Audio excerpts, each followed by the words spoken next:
یو بل فکر چې زیاتره خلک په همدې کې هم بعضې وخت کې د اشغالات قدم واخلي، بعضې فکر کوي چې زه وړکې نه شروع کوم بیا ورو ورو غټ ځم. بعض وایي نه زه اول نه داسې غټ سټارټ اخلم او خپل بزنس غټه سطح باندې شروع کوم. دې دوو کې کوم فکر ښه ده؟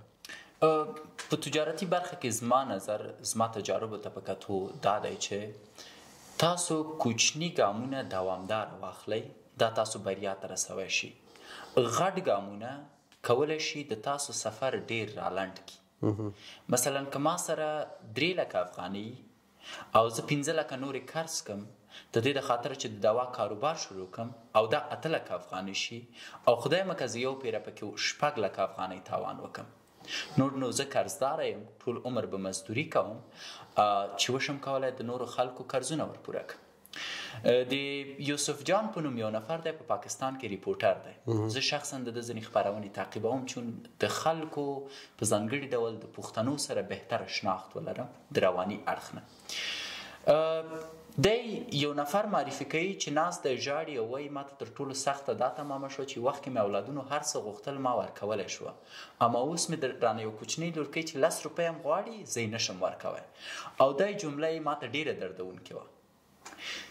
د ده تر ټولو غټ کمال دا و چې یو غټ مارکیټ یې پکې رااخیستی و او په دې کې په عمومي شکل سودا خرڅوله، وړه غوړي هر څه چې د ذهن ته راځي.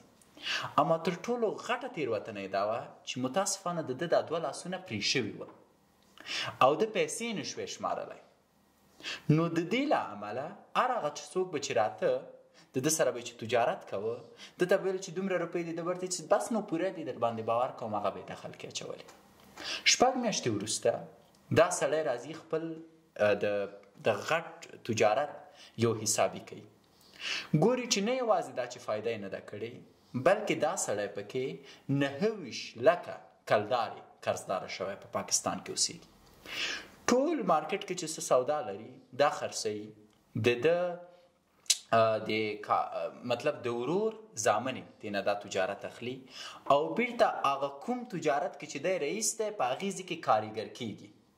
مثلا یو نفر راځي ما ته وایي چې یو بوجۍ وړه اخلم، ده ته اوس وایي چې هله وروره یوه بوجۍ وړه ورته تر موټره ورسوه، په دې شکل کار کوي. او دا وایي چې تر ټولو سخت درد ما ته هغه وخت راځي چې کله د میاشتې په آخر کې زه خپله تنخواه اخلم، دا تنخواه بیرته پوره زه ورکوم هغه چاته چې قرضدار یم او کور کې مې یو کوچنی ماشوم لرم، هغه د ورځې ځي خلکو ته بوټان برس که مختلف کارونه وکړه، په هغې زه خپل کور چلوم. تاسو د ده سړي درد حس کوئ، د دې د درد اړوند څوک خبرې نه کوي. همداسې په لسګونه او شلګونه ځوانان دي، حتی په سلګونه او په زرګونه ځوانان دي چې د موټیویشنل سپیکرانو د خبرو د اغیز لاندې راغلي، دوی تجارتونه پیل کړي او په دې تجارت کې غټ ګامونه اخیستي دي او دې غټ ګامونو دوی هلاکه کړي دي. د دې سړي غټ ګام چې شی و، دقیقا یو تجارت شروع کړی و، د تجارت په کوچنیو اصولونو نه پوهېده. ته باید په تجارت کې ډیلی ریپورټ ولرې، هره ورځ باید ته د خپلې ګټې او تاوان اړوند پوه شې. 6 میاشتې وروسته څوک راپورته کېږي وایي چې ودرېږه ما څومره فایده کړې څومره تاوان مې کړی. په خپل ذات کې دا تېروتنه ده، نه جبرانېدونکې تېروتنه ده. اوس که تاسو غټ ګامونه اخلئ، یو ځل ماته دا ووایئ چې بیکګراونډ مو څومره دی. مثلا که زه تاسو ته ووایم چې محمد علي الله دې وبخي که چېرته هغه ژوندی او زه فرید جان ته وایم چې ته محمد علي سره چې د بوکس قهرمان دی په رنګ کې د بوکس مسابقه کوي، نه یې کوي ځکه دی آماده نه دی. دی اصلا نه پوهېږي چې چپ بوکس څه ته وایي، ښي بوکس څه ته وایي، امپرکټ څه ته وایي، دفاع څه ته وایي. او که ته غواړې زده یې کې باید د کوچني ګامونو نه پیل وکړې. دا کوچني ګامونه چې شی دي په دې اړه موږ په 2مه لړۍ کې پرته د شکه غږیږو، البته په 3م سیزن کې په دې غږیږو، په 2مه لړۍ کې هم د انټرپرنرشپ یا د تجارت د پیل په اړه غږیږو. اما یو بله قسم زه غواړم وکړم د هغه خلکو چې کوچني ګامونه اخلي. زه یو نفر پیژنم، نوم به یې بیا هم نه اخلم چون زما ډیری کار د داسې ملګرو سره دی چې حتما په یو برخه کې مصروفه دي. د سړي یو وخت کې په پاکستان کې ګنډې وړلې. دا د ګنډو تجارت داسې چې مثلا ما نه دی کړی، دی خپله چې کومه کیسه د خپلې خولې نه وایي او نه مې لیدلې. ته د افغانستان نه چې کوم خلک پاکستان ته دننه کېږي، د دوی بار او سامان وړي د دې موټر نه تر پاکستاني موټره پورې، او د پاکستاني موټر نه بار او سامان وړي تر افغاني موټره پورې. دې ته ګنډې وایي. او زه نه پوهېږم چې زه غواړم محرم یې وساتم. د سړي دا د ګنډو تجارت شروع کړی. پوره یو کال وروسته دته خلک راغلي چې د دې ګنډو په منځ کې تریاک تېروه. زه د کوچني سټپ نه خبرې کوم. دی مجبور و چې پوره یو کال ګنډ ویسي وراوړي، یو دم چې دی میلیونر نشو. وروسته د هغې نه قاچاقبر سره مخ شوی و. د 3 کاله د قاچاق کار کو، اصلي پیسې بل تجار اخیستې، اما د ده وضع لږ څه ښه شوه. کله چې وضع لږ څه ښه شوه، د دا پیسې چې دی پس انداز کړې، دې ته یې پلار ته یو بل موټر واخیسته. پلار یې د موټر تجارت شروع کړ، دی بندي شو. دی چې کله د بند نه راووته، توبه یې وکړه چې نور د قاچاقو کار نه کوم. د هغې نه وروسته چې دی وویل چې ښځه چې شی وکړم، د دوا بیرته نوکري شروع کړه د یو تجار سره چې د دوا تجارت لره. د هغه سړي تر تشنابونو پاکول، د هغه سړي د لور پمپر چې دی د ورته چې دی ایسته د باندې خطا کو. بیا یو نیم کال وروسته هغه سړي پې باور وکړ، ورته یې وویل چې یو کوچنی دوکان درته په خپل دغې کې جوړ کړه ولسوالۍ کې، د دې دوکان د لارې ته چې دی خپل سلز کوه، خپله دوا خرڅوه. یو کال چې دی د خپل اعتبار لاسته راوړو، هغه کوچنی د کلي دوکان په ولسوالۍ بدل شو. په 2م کال کې د ده دغه د دوا بزنس چې دی بدل شو په ولایت باندې. په 3م کال کې بسته د افغانستان نمایندګي ورکړه، او په 4م کال کې سړی میلیونر دی، اوس د چا سره خبرې نه کوي. که ده د اول نه دا فکر کړی و چې زه غواړم میلیونر شم، هیڅکله نه میلیونر کېده. د کوچنی کار شروع کړه. د ده سره یو ورور دی اوقي دی، هغه ګنډو کار نه کوه چې زه شرمېږم، هلته خو کوم خپل مې وګوري زه د ګنډو کار کوم. د ګنډو نه وروسته چې ورور دغه شو، بندي شو، دی لاړه قرض پیسې راواخیستې، یو کورولا یې ځان ته واخیسته، کورولا یې ټکر کړه، پسې نور هم قرضداره شو، ښه ورځ یې ونه لیدله. اوسه پورې د همدغه میلیونر ورور سره کار نه کوي چې زه مې د ورور د لاس لاندې کار څنګه وکړم، دا خو ماته شرم دی. نه یې اولادونو ښه ورځ لیدلی، نه د ښه ورځ لیدلی، نه یې مېرمنې ښه ورځ لیدلی. باور وکړه خپل اولادونه لیږي خپل ورور ته چې ورته وایي چې موږ پیسې نه لرو، وږي یو، ډوډۍ نه لرو، یو څه شی راکړه. بې ورور چون په ده په غوسه دی چې ولې ما سره کار نه کوي، په دې کې د شرم خبره څه ده. بې زامنو ته پیسې ورکوي، ورته وایي چې مګم پلار ته به یې نه ورکوئ. نو دا تفاوت دی د غټ ګام ترمنځ او د کوچني ګام ترمنځ. زه په دې کې شرم نه کوم چې که چېرته پیسې را سره نه وي، زه د ټیکسي ونیسم، زه په خپلو ځم.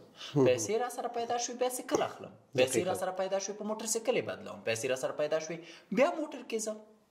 زه ډېری ملګري لرم چې ما ته وایي شکیب یو موټر واخله، ته ډاکټر سړی یې، ولې بې موټره ځې؟ موټر زما شخصیت او کرکټر نه جوړوي، برعکس ما تر ټولو ډېر مصارف کوي. ما یو موټر واخیست، دا ډېر جالبه ده. په اول کې مې زده نه و، ګیر و، بسته په دهلیز کې مې د مکریانو دننه که لږ پاتې و، یو هلک مې وهلی و، نه تاواني شوم. بیا مې بل موټر واخیسته، اتومات و، کورولا 2 وه. ما 2 میاشتو کې حساب وکړه، ام مې ماغزه را خرابه کړې وه، چون په کابل کې لارې ډېرې سختې بندې دي. ام زما د تیلو مصارف د ما د ټیکسي د مصارفو نه پورته وه. نو کله چې د غټ ګام په اړه فکر کوو، دا یوازې په دې فکر باید نه اوسو چې یاره یو تجارت کې مونږ ووایو چې 8 لکه او 9 لکه تجارت دې شروع کړو. ځینې وخت غرور هم غټ ګامي، ځینې وخت بېځایه سیاست هم غټ ګامي، ځینې وخت بېمانه ځان ښودل هم غټ ګامي. نو همیشه هر ځای کې چې کولی شئ ځان کوچنی معرفي کوئ. مونږ په دې برخه کې یو ورځ خبرې هم کوو، که چېرته زه کارمن نیسم، یو کارمن راشي ماته وایي چې ولا د غریبې کورنۍ نه یم، استعداد لرم چې څه ته راته وایي زه هغه کوم. یو کارمن راشي ماته وایي چې ولا دا څه کارونه دي، دې نه زه ډېر نور هم کولی شم. زه یې کوم یو نیسم؟ هغه یو یې نیسم چې اټیټیوډ نه لري. نو څومره چې تاسو کوچني مخ ته ځئ، څومره چې ښایسته مخ ته ځئ، ښې نتیجې ته ځئ. وروستي مثال سره دا موضوع پای ته رسوم، انشاءالله چې اوریدونکي به مکمل پوه شوي. تاسو د سمندر او د خوړ ترمنځ توپیر وپېژنئ. خوړ چې کوم دی دا غټ ګام لري، سمندر چې کوم دی دا کوچني سټپس لري. خوړ چې دی بس چې راووځي، درز د غوبلې شروع کړی، تیږه م وهه، کوره م وهه، ونه م راوباسه، او زور هېڅ نه ده، یو عادي بیله ده. اما سمندر د خوړونو پلار دی، د خوړونو یوه مجموع ده، ډېر آرامه روان دی، چون پوهېږي چې زور او قدرت مې څه دی. نو څومره چې تاسو کوچني سټپ شروع کوئ، هغومره ستاسو بزنس غټېږي. څومره چې ځان غټ ښایئ، هغومره کوچني یاست. زه ځینې وخت په هغه خلکو باندې شکي کېږم چې راځي وایي چې زه میلیونر یم، زه بیلیونر یم. ځینې وخت ډارېږم، زه ما بعد دا بېچارهګان داسې نه وي چې قرضداره اوسي. راته په غوسه نه شي. یوه ډېره بله جالبه کیسه تا ته وکړم، نه پوهېږم دا کیسه به مې کړې که نه. د مارکیټ نوم نه اخلم، فکر وکړه د فرید فنا په نوم یو مارکیټ دی، او دې مارکیټ کې چې دی 2 دوکانه دي، او د دې 2 دوکانو او د دې مارکیټ خاوند یو نفر نومیږي فنا. تصادفاً د هغه تخلص هم فنا دی، زما ملګری دی. ول د مارکیټ نوم نه اخلم چې مارکیټ ډیر مشهوره دی د 2 مارکیټ لري اما د غرمې د ډوډۍ پیسې نه لري او د 50 افغانیو د کریډټو توان نه لري چې په خپل موبایل کې واچي شاید تاسو سره پوښتنه چې څنګه امکان لري پوهیږئ ولې د سړي د غټو ګامونو نه شروع کړې ده د خپل ټول دوکانونه راخیستي دي یو ځل یو دوکان یې ګرو کړی دی لاړ دی په دې پیسو یې مار شروع کړی چې زه به یو دم میلیونر شم هغه یې بایللی دی راغلی بل دوکان یې پسې ګرو کړی اوس یې 2 دوکانه دي ټول ګرو دي ټول دته نه ګټه راځي نه پیسې راځي نه بیرته پیسې لري چې د دې ګروي خلاصه کړي راځي یو رستورانت کې د همدې خپل مارکیټ په رستورانت کې کینی هغه خلک ورته کباب هم واچوي کابلي ورته واچوي بیرته پیسې خو څوک ترې نه اخلي ځکه پوهېږي چې ګرو دوکان یې راکړی بیرته وځي ټول وایي دا د دې دوکان مشر دی اما ګوره د پیسې نه لري چې موږ ته یې راکړي یوه ورځ ما ویل څنګه امکان لري کله چې کیسه راته وکړه څه چا هم پاته نو کوچني ګامونه ډیر ښه دي غټ ګامونه خلش کوي ډیر متوجه اوسئ چې غټ پیل ونه کوي